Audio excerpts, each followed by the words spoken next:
The scary tale of a hitchhiker's ghost. It was a cold, foggy night when Mark was driving home from a late shift.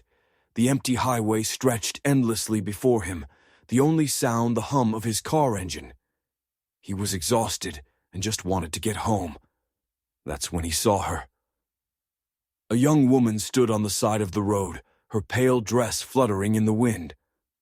She raised her hand, signaling for a ride. Mark hesitated.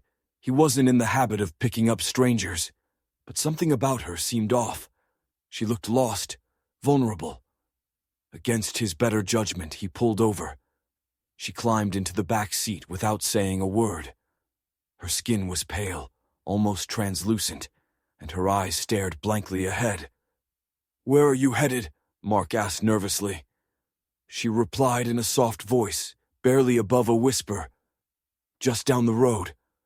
As they drove, Mark couldn't shake the feeling that something was wrong.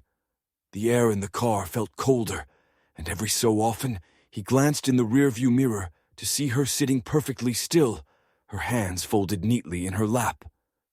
After a few minutes, she spoke again. "Be careful at the next turn."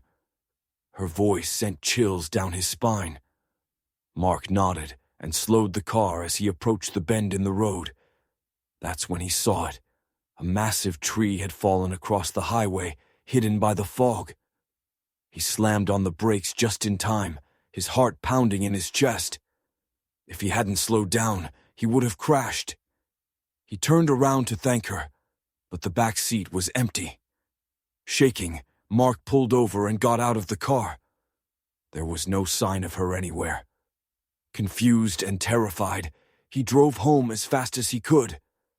The next day, still rattled by what had happened, he told a coworker about the encounter. The man's face went pale. "You're not the first," he said quietly. "That stretch of road is haunted by a girl who died there years ago in a car crash. They say she warns drivers about dangers ahead."